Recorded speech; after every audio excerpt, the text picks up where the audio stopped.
everyone, and welcome to Take This TV, the television book club podcast, where each week we watch an episode or two of our favorite shows, and we talk about them with our friends in the fandom. That's you. I'm Carmen Erin, and I'm joined by the one and only America's best friend, Erin Fusco. Hello. Oh, hello. How are you doing? Oh, hello. Erin is here. Welcome to my house. Yes, we're in your house right now. Yeah, I think we did this bit last episode where we said, sit, have a seat on the couch, but welcome again to this house that we are in. It's more of like a clubhouse. This is where the book club, the television book club meets. Make yourself at home. You're a family here. Yeah. When you're here, you're family. And nobody's ever used that slogan. So I think it's clear for us. No problems here, yeah. Yeah, I just Googled it and it said, you're the first people to ever say that. Was the search result? Yeah, it was weird. Google started talking specifically to me. So I don't know what that's about. It's the metaverse. But what I can tell you, what I do know about is what we're watching. And what we're watching is a show called Wynonna Earp. And if you're just tuning in for the first time, welcome. You're in my house. Welcome to Erin's house. Welcome to the clubhouse. Welcome.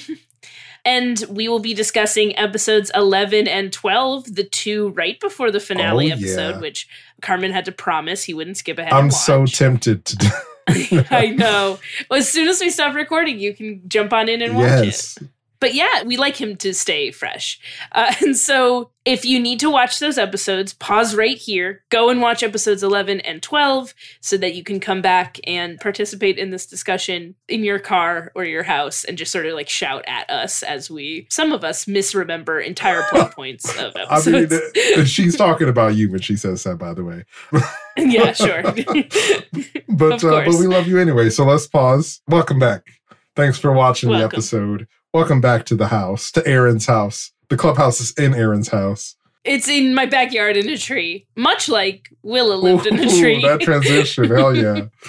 So first of all, Willa's still alive, surprising no one. And did you want me to read the yes, sorry. I'm so excited to jump in. I jumped ahead. He wants to go right away, so I'll do this really quickly. Netflix's recaps or summaries, I suppose. Episode 11, the Earp sisters welcome their newest guest. Bobo prepares for the poker spectacular as two unlucky revenants revive a pair of sinister twins. Again, I think that these are written with someone watching the first 10 minutes of the episode, but incredible. And then episode 12, as Bobo continues his gruesome party planning, Dolls and Wynonna infiltrate a local gang's clubhouse, but run into problems with the Peacemaker. And a lot more happens. Boy, howdy does a lot more happen. Y'all. So let's jump right in. Willa's alive. Willa is alive. I think she's the newest guest. And they find out through DNA testing that happens off camera, confirmed that she's Willa. Yes. Very cleverly, just like sliding right over whether or not we're going to argue about this. We're not arguing about it. Dolls comes in with the DNA test. She's your sister. But what I will say is that I appreciated that when it comes to Wynonna, Dolls is always willing to break the rules. Like, it never seems like he's gonna at first, but he always does. And so he's like, I'm not going to tell Black Badge that I ran this. I have a friend in the forensic department who did it for me because he owed me a favor. Like, yeah. I mean, yeah, I really like... Okay, so before we jump into the story, y'all, you know it. You want to... If this is your first time joining us, we have this thing called the Thirst Tracker. We accidentally invented a thirst tracker because of just how thirsty this show is. So thirsty, y'all. Is it the show or is it us? I don't know. Maybe both. I think it's mostly you, but the show does demand it of you. Maybe the show was awakening something that's in me. Yeah. It is for sure, yeah. So let's jump to the Thirst Tracker. So last time we said Waverly and Officer Hot, Way Hot, as people call them in the fandom. Such a good freaking name. Last time we said they were 1 million gazillion out of 5 thirst. We got to bump that up to 2 trillion squillion, I think it is. There's a number out there that's bigger than gazillion. I forget what it is. Let us know in the comments or on socials what that number is. It's bigger than gazillion. That's what Way Hot is. 2 trillion Googleplex. Thank you, Googleplex. All right, I'll change. Yeah, so, oh my gosh. Yeah. You know, we'll get into some of the spiciness later, but they are off the charts. Love it. They're incredible. You get that moment where Nicole is like tending to Waverly's bullet wound when she like tells her to get out of the house, and she goes and hides in the barn so they can make out later. Willa finds them. They have a little flirty moment at the big party in episode 12. And just like a lot. There's a lot of quality Way Hot content in these What two I love the most about Way Hot is that they're a healthy, loving couple and a healthy, loving relationship. That's why they're so off the charts on the Thirst Tracker. It may seem from the name like Thirst Tracker is all about like, you know, the thirst traps and the spicy moments. And like the spicy moments are good, y'all, but like it's when somebody is like, hey, are you okay? Like that's off the charts. That's way better than the spicy, sexy moments. And that makes the spicy, sexy moments even better. So Way Hot is awesome because they're a healthy, loving relationship. And we don't see enough of that. So let's move on. Wynonna and Dolls.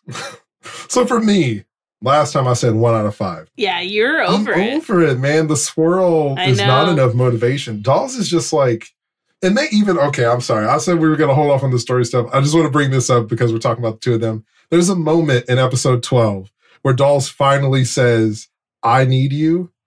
And I'm like, dude, it's too late, bro. Is it? They kiss. I know they kiss, and it was supposed to be like, releasing of like their feelings, their sexual tension. There's finally this moment where they kiss, and like he admits that he has feelings for her. And I'm just like, as soon as Doc shows up, I'm like, hey, Wynonna, your guy is here. Like, Dolls is playing around. Doc shows up in that moment. Doc shows up when they're kissing. Oh, yeah. You know, you love to see it. They pull apart and there's Doc in his fancy hat, his lovely tuxedo. Looking so sharp. And he had seen it. But Wynonna thought he was dead. The last that she heard was his car, or the Stone Witch's car that he stole, was headed back to Purgatory, and it was burned out. Like it was set on fire. So, like, Wynonna wasn't sure that Doc was around. Those love triangles, man. Let me tell you. So, there was a moment, and tell me if this is just me or if you thought this too.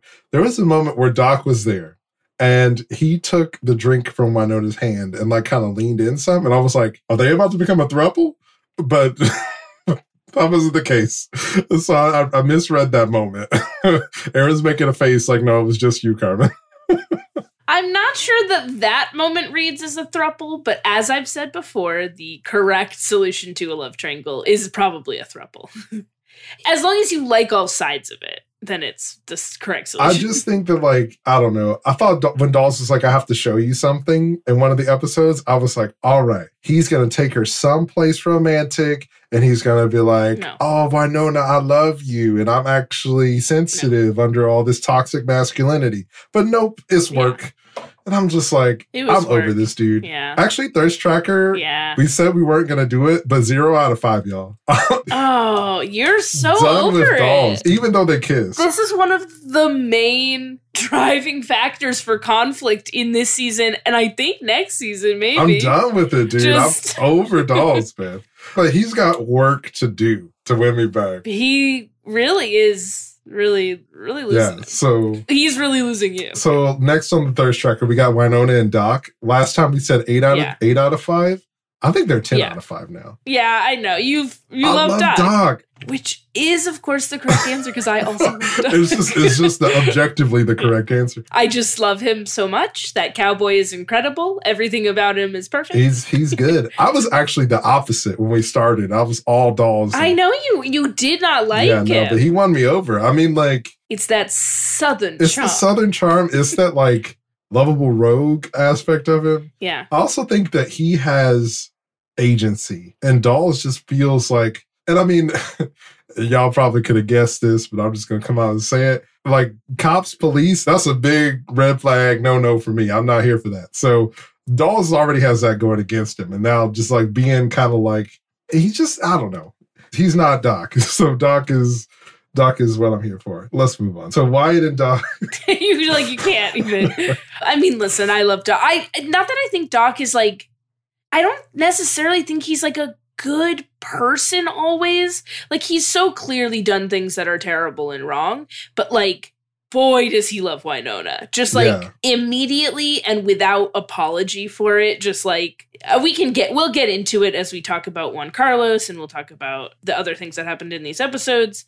But like when it comes down to it and when he is like offered the choice to help her, like he jumps at it. And I think, like I said, I think last episode, just like they are very broken in similar ways. And that I think makes them like really drawn to each other. Less healthy relationship, but the love is real. I don't know. I think maybe they can make each other better, which is like not a recommendation for real life relationships necessarily. But I do think that like they both will strive to be better for the other. Yeah, which also not great for real life. But I mean, like you got to choose to be better. If you want to improve. I mean, yeah, it's okay to be inspired to be better by somebody else. But if you're doing it for somebody else and then you lose that person, then you lose the reason that you were, Man. Okay, that's a different podcast. I don't know. I'm gonna have to sit and think on this one for a bit. I think that I don't know. I'm not sure. I'll think about it. Our love advice is premium content, folks, and so that's a different podcast. Oh no. So anyway. Yeah. I give great advice. Let's continue. So Wyatt and Doc, we said 2 question mark out of 5. Didn't really get any information about them in this pairing of episodes. Correct. So let's move to the next one, which is we removed. Well, there's a new addition. Oh, okay. Who are you adding? Which is Bobo and Willa, which like I audibly out loud when this was happening on screen when Bobo was like, "Hey, baby," and like kisses her hand or whatever he says at the end of episode 12. I was like, no, God, please, no. No, I don't want it. It's gross. He's old. And that means that he was like being gross when she was a kid. And so Bobo and Willa, as Erin put in our thirst tracker, child grooming, is going to be a negative 5 zillion billion gillion out of 5. Like, just no. 100% no. It's on the thirst tracker because it's a ship that's in the show that I'm super duper omega not here for. It's gross. This is some extreme Twilight vibes. Gross. Yeah. Just some extreme Twilight vibes. At the end, Bobo has imprinted on Willa. And it's just, yeah. And this is something that really gets me about like supernatural romances to some extent. Like there's a huge like genre of like YA or romance novels that are like, you know, an 18-year-old girl or a 20-year-old girl or whatever falls in love with an immortal fairy king or a vampire or whatever. And at a certain point you're like, okay, but the age difference though. Yeah. And then you compound it in this specific case with like, she was definitely a child in some of those flashbacks that she had. Gross. Bobo's being predatory. That's nasty. So like he for sure saw her grow up. And like that's such, what a mental shift you have to make from being like, this is a child I saw grow up to like, I'm kind of into her. Like that's too much for me. Because you can argue that the age difference between Doc and Wynonna is significant as well. He is 100 and something years old. She is 27. Yeah, I think the big kicker for me, like the monster boyfriend thing is something that happens in a lot of stuff. And like you said with Doc and Wynonna, I think the big difference for me is that Doc and Wynonna are both adults when they meet. And correct. Doc is never like predatory. I was trying to think of a better way to say it, but he's never predatory towards Wynonna. He's never like, I'm older than you and I know better and you are a child and you must listen to me. Like he's never, sometimes he's like, I know the Wild West better than you. But like, he's never like, you are a girl and I'm infinite years old. Also, to be fair, most of his eternal life was spent in a well. Just like the fact that he's as mentally put together as he is upon 100 years in a well, like he was in there for so long. 100 years of solitude, yeah. Just like the Stone Witch says, I couldn't risk Wyatt coming back to look for you, so I put you in the well. Like, that means Wyatt Earp was alive when he went in the well. So, like, the entirety of his eternal life has been at the bottom of a well that he couldn't climb out of. What was he eating? What? Yeah, like, I don't know. No, I guess that starvation can't kill him. Oh, man. Because he's immortal. That's brutal. Yeah. Anyway, I agree with you that it's weirder for Monster Boyfriend to watch a child grow up and then choose to date them than it is to like meet an adult person while being an immortal creature. But I mean, it was also, I also felt that way in Twilight of like, Edward and Bella, I didn't like for other reasons, but the Jacob and whatever their daughter's name is was, I was like, no, like, ugh, gross. That's weird. Because it's like, it's worse. Anyway, y'all get it. He's like, a child. And she's like, you imprinted on my daughter?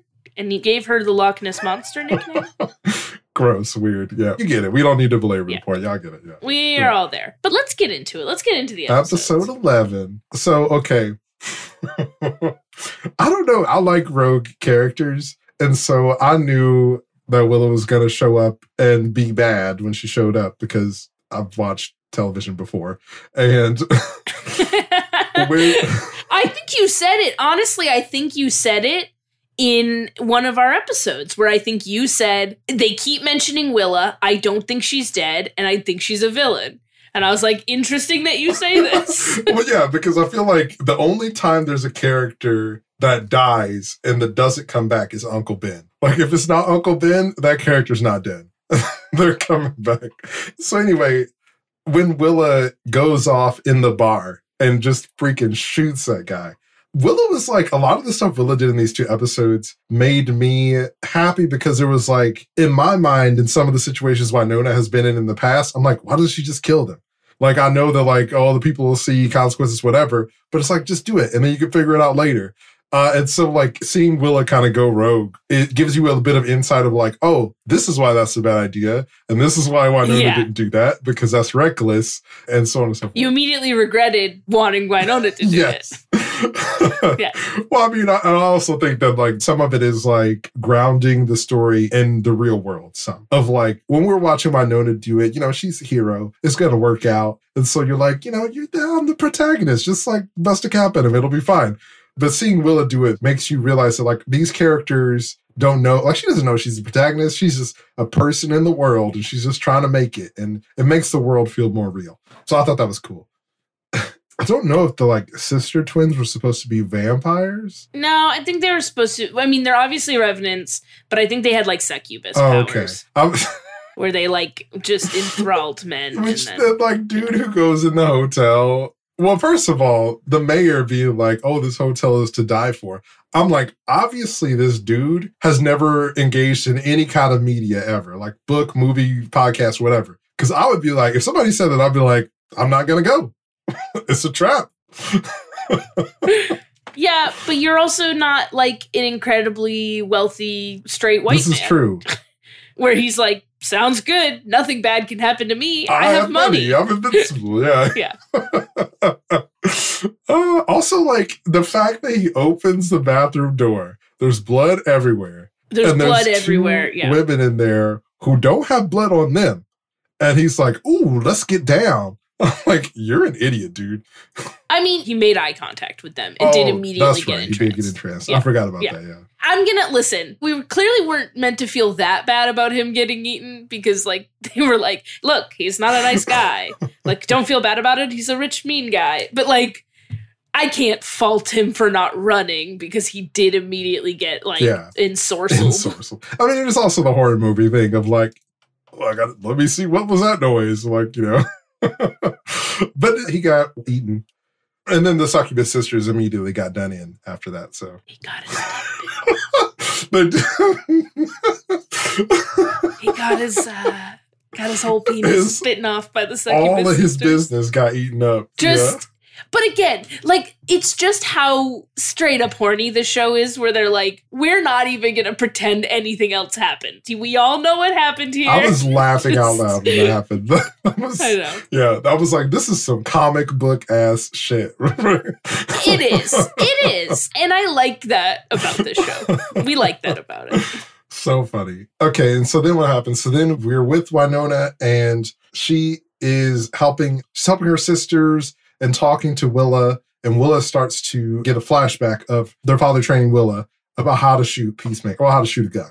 And so Willa takes Peacemaker and is a really great shot. Wynonna starts to feel insecure, feeling like Willa is better than her. So yeah, I thought that was interesting because I feel like whenever there's a show that has the sixth Power Ranger character of like, oh, I'm gone, people talk about me and I'm a myth, and now I'm here and I'm so cool, but I'm kind of evil.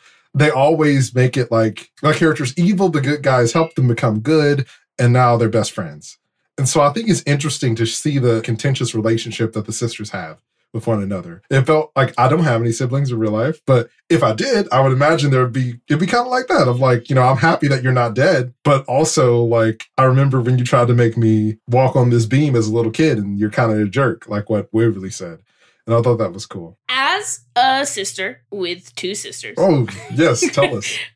As a woman with two sisters, nothing as bad as this situation. Like you can't replicate this in real life because nobody's sister goes missing for 20 years and falls in love with the demon and there's a curse involved. That's a pretend situation. But like, it definitely is like you have these different relationships with each sister. And especially when there's three of them, like personally from my experience, like we were constantly just like ganging up on the other one. Like you'd be in, at a certain point, all of you would be in an alliance, and then two of you would be in an alliance, and then the other two would switch, you know, like, so you do have these like different relationships, and we see that where Waverly does not have the same fondness for Willa that Wynonna does, that there was definitely a way different relationship where Wynonna has like a really cute nickname. Willa calls her Nona, oh, yeah. which is like very I thought that cute. was a cute moment too. They have that moment where like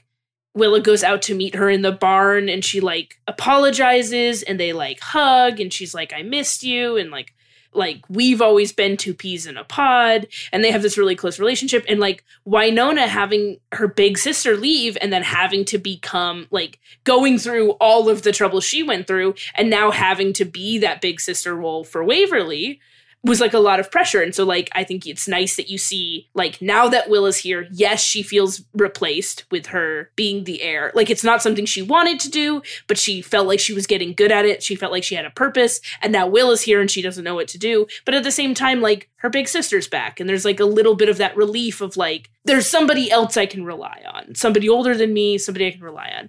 And then you have Waverly, who didn't have that relationship with Willa, who she said when Willa disappeared, she was 6. Like, she doesn't have a lot of good memories of Willa. She has memories of her tricking her, I guess, into, like, doing something wildly dangerous while their dad was being an absent father.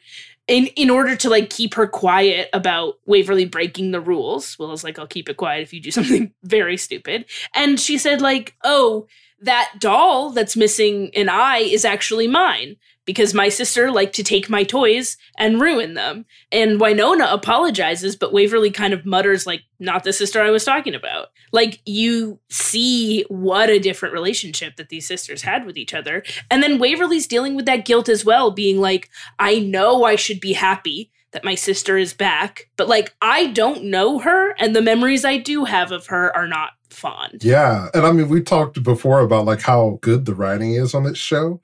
I just think these episodes really make all the characters feel really human. Like you mentioned, like all those relationships feel like real relationships, real problems, and the types of intricacies that siblings will have in their relationships. And also that moment where that Willa and Wynonna have in the barn, you see Waverly kind of watching and overhearing that moment. And I mean, it hasn't really necessarily manifested itself, but to me, that scene kind of read as like, Waverly might be feeling like she's losing her big sister. Like Wynonna's gaining a big sister, but Waverly's kind of losing hers. And so I thought that was really interesting. And it really upsets this balance. Like throughout this whole season, they've all sort of struggled with like where they fit. Wynonna, where does she fit in the town? Waverly like has wanted to leave, but like also really likes the history of the town. Like where does she fit in the story of the heir? Like, what's her part? And so all of them, everyone in this crew is like trying to find that balance. And we've seen through season 1 that they like are pretty capable when they work together.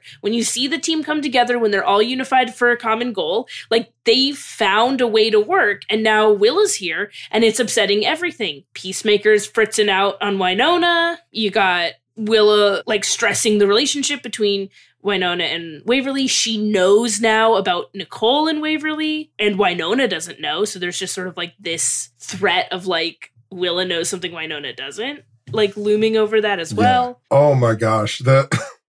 So earlier when we were talking about Way Hot, we mentioned the barn scene. So the barn scene where Waverly and Officer Hot what's her name? Nicole. Waverly and Nicole. Nicole.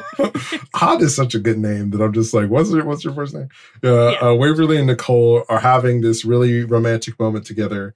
And then Willa walks in like a sibling, like the action blocking sibling would do. In a real Sam Winchester move.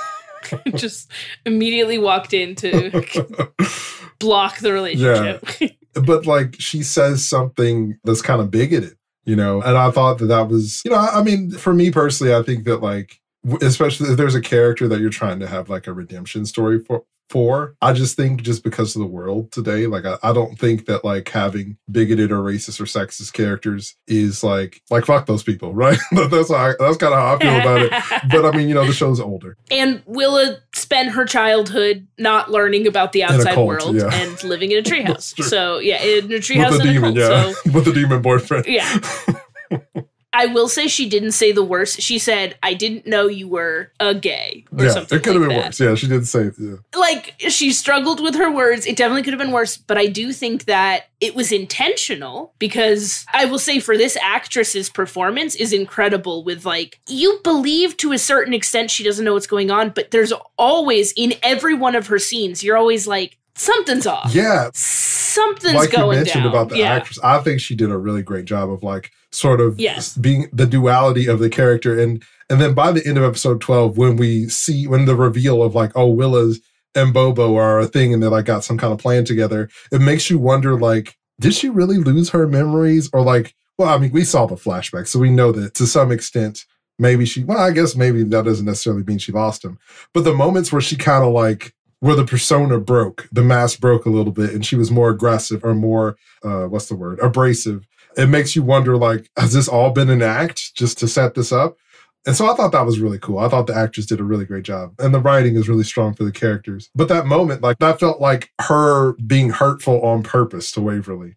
And their whole relationship over these 2 episodes is really interesting in terms of Waverly's character because there's a point earlier in the season where she's kind of being a doormat. And I can't remember if it's Champ or somebody else. It's like, it's probably Champ. Freaking Champ. But somebody is like kind of just walking all over her. And then it might have been her friends at the party. I don't remember. But then she stands up for herself. And then from that point on, she was kind of more outspoken. But now her sister is back and you can see her be a little bit more sheepish again. And like when she air quotes, saves Willa from Bobo at the fence. And she's like, I didn't mean to call you a bitch. And then Willa's like, what? And she's like, oh, I'm in my head. And so it's like she's starting to retreat back into herself like she was at the beginning of the season. I thought that was an interesting, like, subtle thing that was happening. Yeah. It's definitely, like I said, like, it just upsets the balance that they've built. And you've seen, like, the growth that you've seen this season just sort of gets upended or get a little bit of a setback there. But I think that if we didn't have this reveal at the end, I think you could still believe everything in Willa's performance. And be like, oh, that was genuine. But I think there was just enough there to be like, I don't know, she just goes from being like so sweet and nice to being like so abrasive and so rude that you're just wondering like, how much of this is an act? How much did you forget? How much do you remember? Like, what's really going on in your head, Yeah. It was also interesting as a viewer because like I was thinking, I try my best to like be immersed in whatever I'm watching and not have like, I consume a lot of media brain on of like, oh, this is the kind of story they're trying to tell. No, it's impossible. Continue. So I was trying to just be like in it. And I was like, well, are there just going to be 2 heirs now? And for a while I was like, I guess so. I guess there's just going to be 2 heirs. Or maybe Wynonna is going to be like a side character now, or just like a cop like Dolls. And I bought it for a minute, like for a little while. It was, I think the moment that Wynonna gave Peacemaker to Willa, I was like, no, she's evil. Yeah. She's evil. She can't have it. Yeah. I mean, I will also just say that like Willa like goes on this rampage. And this is sort of the thing of like, she was bred and built and trained for this moment, for this curse breaking job that she had to do. And so when she shoots that guy at the bar, when she kills Whiskey Jim, she sends Whiskey Jim to hell. Whiskey Jim. Yeah, man, that was cold blooded. Yeah. You see like what Wynonna could have been, like you were saying earlier. Like, this could have been like how Wynonna did it, but I think that Wynonna is better at being the heir because it wasn't meant for her originally. Yeah, and she's not a cold-blooded killer. Yeah. Yeah. But I also think that, like, there's a lot. I think there's stuff going on that the episodes have not made clear yet, just in terms of, like, Whiskey Jim mentions, like, I don't know what's going on, but there was a weird surge that all the Revenants felt a few years before Wynonna showed up back in town. And we all thought that the heir was dead, so we didn't know what that was. Yeah. And then Willa's like, I'm just I got suspicious of Willa in that moment because I was like, is she trying to shut Whiskey Jim up? But then, like, later in the episode, something happens and she was like, oh, my memory. And so I was like, okay, maybe that was nothing. But yeah. But yeah, like, hats off to the actress in the writing again, because I, like, put those suspicions to bed. She's fantastic, yeah. Do you want to talk about Doc? You want to talk about Doc and his Juan Carlos Let's talk about Doc. Juan Carlos, sorry. And this. So first of all, is it just me? Or when that guy said his name was Juan Carlo, I busted out laughing. Because I was like, motherfucker, no, it's not. Like, your name is Jim from the countryside of Kansas. Like, your name is Juan Carlo? His name's Juan Carlo. Okay. What do you want from him? I feel like you're just being really rude about his name. That looked like a white man to me, but I was a European man to me. But I was like, I guess, okay, sure, your name is Juan Carlo, but... How dare you do that? But anyway, so... When Juan Carlos showed up, and... He's Canadian. He's Canadian. When he gives Doc the option of the badge or going back to Wynonna, and then the next time we see Doc, he's driving the car, I really thought Doc was like, I'm out of here. So that was a good fake out. I also thought Juan Carlo might be the devil. Because, like, I don't know, he had, like, real... Oh, man, what is it called? Like, in a lot of Westerns, there's, like, the man in the tall hat or something like that, they call it. And even in the Red Dead video games, there's, like, an Easter egg of, like, you see the man in the tall hat if you go to a certain place or whatever, and then he wants to make a deal with you or a bet or something, and you find out it's the devil or something else like that. Yeah, don't make a bet with strange cowboys, in general. It's a rule. Just as a rule, hi, everyone, take this TV fact. Don't make a deal with strange cowboys. Yeah, and so there's, like, man, if y'all know, let us know on socials what it's called. But I think it's a short story or something. But because I was thinking about how this might kind of feels like an homage to that of like Doc's out in the middle of nowhere. His car breaks down. The strange man shows up and he's like, I'll help you. But then he's like, oh, I actually know who you are. And there's a storm coming and you got to make a choice or whatever. Real like deific, deity like, it feels like the devil. Yeah. I see. Yeah. I mean, there's definitely something going on with him. There's definitely some weird nonsense, but he can pass out of the Ghost River Triangle, which I thought Doc was very clever for being like, I dropped my keys over yonder behind that there marker. I was like, you should go walk over there.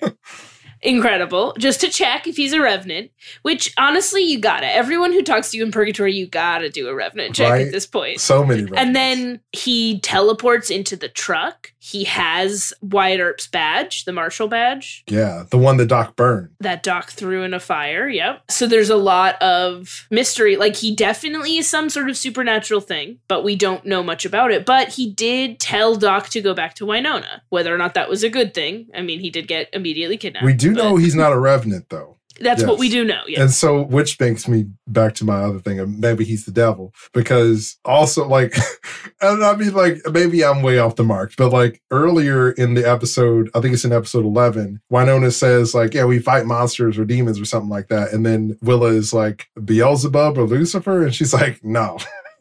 Like, demon adjacent. And I was like, yeah, I feel like the devil's going to show up at some point. And then there was Juan Carlos. Yeah, and then Juan Carlos showed up. But anyway, all that to say, we got to see Doc kind of like charm his way out of situations twice. When he's like tied up in the basement with the guy with the weird dialect. I forget his name. Bubba? Big Bubba, yeah. he's like Bubba, and he's like, no, Big Bubba. It's like, okay. So Doc tricks him to throw the knife towards his hand so he can cut himself free.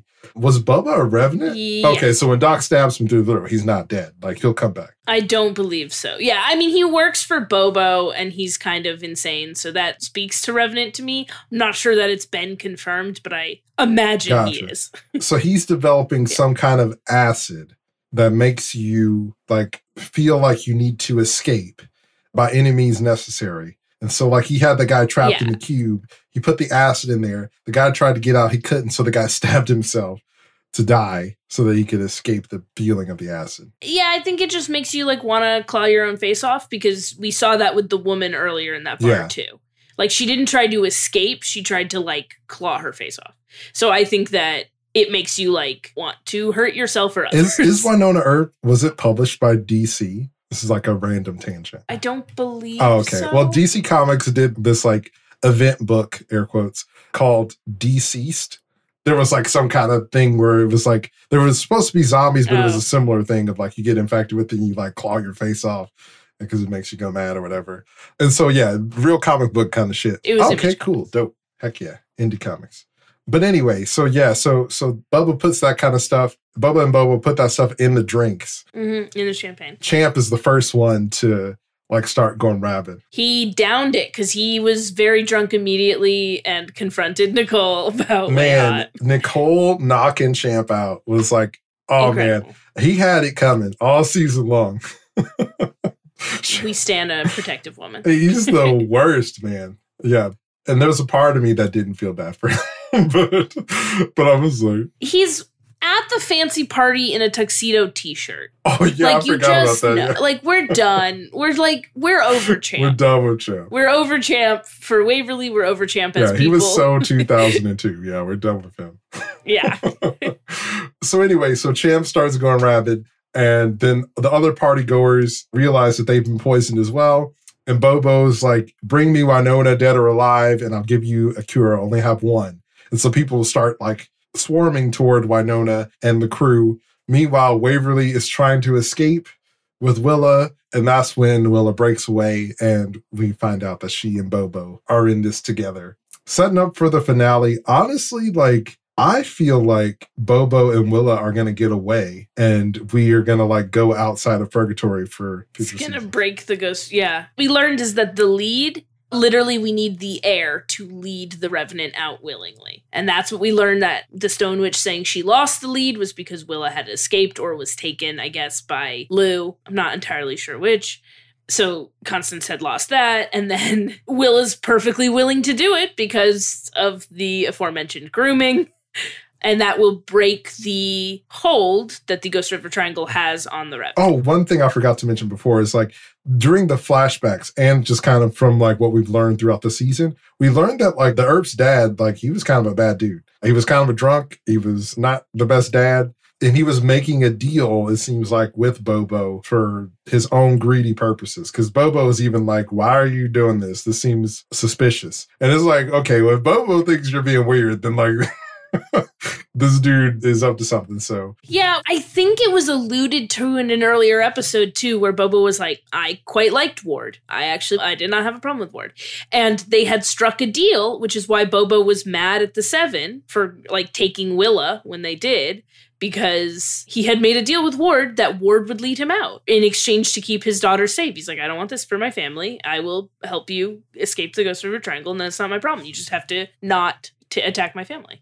And Bobo had said it in an early episode too, where he was like, I kind of liked your dad. He was fine because he was going to make a deal with me. And I think Wynonna at the time was like, he would never. Or was it Jack maybe had said it? Someone had done it. Someone had said it that like, we did the Revenant Syndicate Ward. I mean, I also think that's an interesting, we haven't really talked about it too much, but I also think that's an interesting thing. And like a part of growing up is like learning that your parents are people. Oh yeah. Making mistakes. Yeah, like, oh man, my dad was not this paragon of goodness that I thought he was. We also get a little bit, too, of there's a letter that we found that was from Robert Swain, who was Wyatt Earp's friend, who had made this letter. And then Willa does call Bobo Robert. So I don't know. And he made an origami swan. I'm not saying anything. I'm just saying, I don't know, man. Yes. I noticed that and I was like, oh, we should talk about that. And I had forgotten until you just mentioned it. Yeah, I didn't want to forget. Like, honestly, if they connect Bobo to Wyatt in some kind of way, like they were friends, I hope it's a love triangle with Bobo, Wyatt, and Doc. And also, like, why would Doc not know about that? So I don't know. But we'll see what happens. I mean, there was a part of me that, like, when Wynonna had Bobo dead to rights in one of the episodes in the snow, and then Willa pushed her down, I was like, shoot him. Like, she pushed you down, shoot him again. They got, like, unlimited bullets. Finish him off. But right there, I should have known, because that was the second time that she did something like that. Yes. And I didn't even, Correct. It was like over my head. I was like, oh, she just like doesn't want to kill people or whatever. But she had already killed somebody. Oh, and then the mayor kills himself in this episode. Oh my God, so much happened. That was so funny when this is dark humor, but like when they walked in and the mayor's like, I want to die. And I noticed like, I would love that for you, or I want that for you too, or something. I was like, that's messed up. But then he kills himself. And nobody says anything else about it. There was a lot of other stuff happening. But that was a big deal. So anyway. Yeah. There's so much. We probably should wrap this one up too. But we get another little hint in episode 11 about Dolls' supernatural secret, where the succubuses are kissing him and they're like, ooh, you kiss different. You taste strong, or something like that. So like just another little hint that he has a secret there. And then my note just says, literally, Doc went back to put on a tuxedo. Doc was being tortured mere moments ago, goes and finds a tuxedo and wears the suit to the party. Incredible work. Doc, A+, great work. That's so funny. I didn't even think about that. And then when he gets there, he's like, I was too slow. It's like he went to change clothes. Yeah, he could have gotten there before they kissed. He just went to find a change of clothes. Yeah. I love that man. Anyway, basically, I just wanted to, as we're like starting to wrap this episode up, I just wanted to ask you, do you love it yet? Erin, I love it. Everything about this show slaps except for Dolls. And I'm done with his ass, fam. This poor man. I'm so done with his ass. But no, this show is great. I'm excited to see what happens in the season 1 finale, and we'll see. But I think that what everybody wants to know, Erin, is do you still love it? Yeah, I love every bit of it. It's such a joy to rewatch the show. And I will also just say I'm a huge fan of how well this show remembers its own lore. I think that a lot of Monster of the Week episodes, a lot of supernatural campy nonsense shows just sort of go, I don't know, whatever needs to work this week. And to some extent that is true, but you also get just some fun lines where like they reference a lot of revenants that are killed in previous episodes. Like everyone remembers everything that happens constantly, and they reward you if you're paying attention to who the revenants were, who the actors were, who like what's been coming before. So I think that this show works really well together as like a complete package, and I'm loving watching it again. Yeah. Well, friends, thank you so much for joining us on this journey. And if you love hanging out with us and watching this with us as much as we love doing it with you, be sure to subscribe wherever you get your podcasts. Leave us a review. Let us know that you love this show. Let us know what you think. And remember, it's dangerous to watch TV alone. Bye. Bye.